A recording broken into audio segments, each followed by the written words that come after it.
After every single Islamist terror attack, we're subjected to the same BS by the media and the regressive left. This is just a tiny minority of radical extremists. This has nothing to do with Islam. There's no such thing as moderate Islam. Islam is a violent, intolerant religion which, in its current form, has no place whatsoever in liberal Western democracies. Note how soccer fans in England impeccably observed a minute's silence in honour of the victims of the Paris massacre.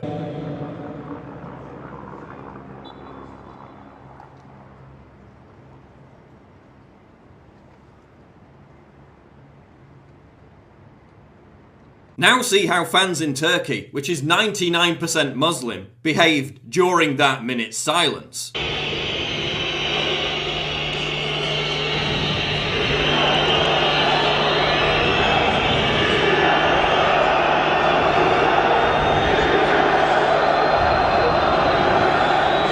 Same thing in Azerbaijan, which is 95% Muslim.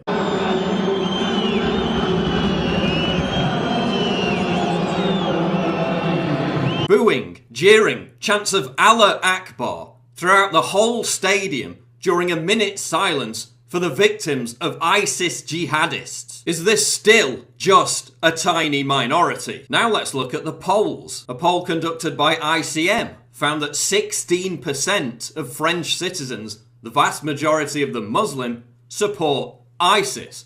Amongst young people aged 18 to 24, 27% of them support ISIS. That's prime recruitment age.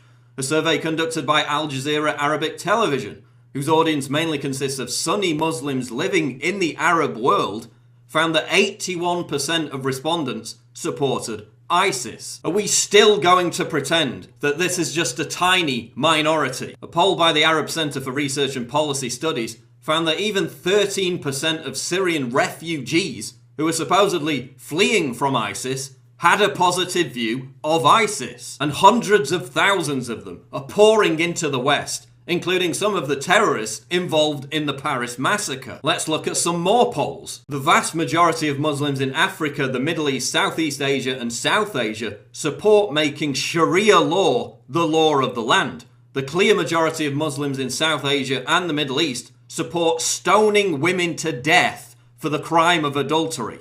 Similar numbers support the death penalty for people who abandon the Muslim faith. A clear majority of Muslims support these violent and intolerant beliefs. How in any way is that moderate? Even in America, nearly a quarter of Muslims believe that violence is a legitimate response against those who offend Islam or portray the Prophet Muhammad. Is that a tiny minority of radicals? A BBC survey found that over a quarter of British Muslims had sympathy for the Charlie Hebdo jihadists. There are twice as many British Muslims fighting for ISIS than there are fighting for the British Army. And where are the voices of moderate Islam?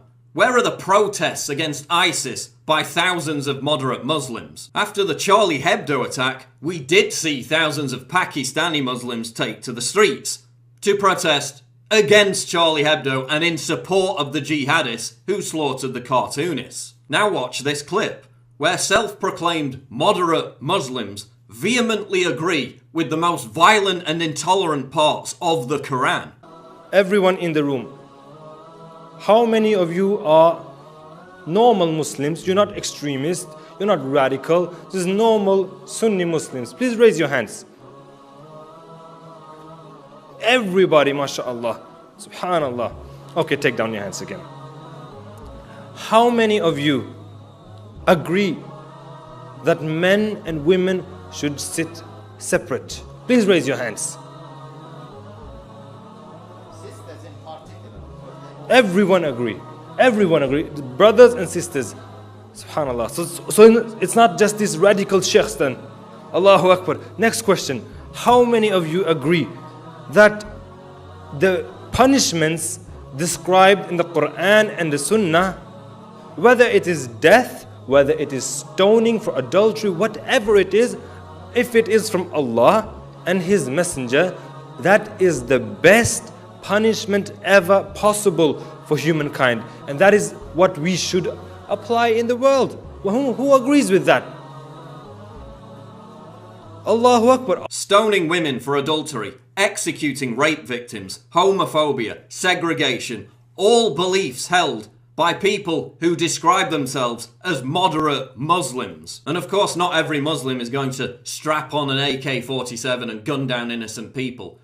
But the notion of moderate Islam is a complete myth. By its very nature, Islam is an intolerant, radical, extremist belief system. I think the biggest misconception is that Islam is a religion of peace.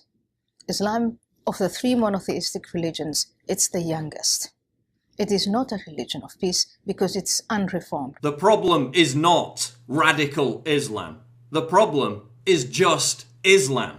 And while feminists whine about a college rape culture that doesn't exist, we're importing a real rape culture into the West via the migrant wave. Every single week I cover stories about migrants raping women and children in European countries and getting away with lenient sentences. Look at countries like Sweden, whose rape cases have soared 1,400% since they opened the doors to mass immigration. We have Muslim gang rape scandals in the UK on a routine basis, with authorities covering them up for fear of being labelled politically incorrect. Rotherham, Oxford, Manchester, Rochdale, the list goes on and on. The most common name for a gang rapist in the UK is Mohammed. The majority of child rape and gang molestation convictions are handed out to Muslims. This isn't the aberrant behaviour of a tiny minority. This is the culture of Islam.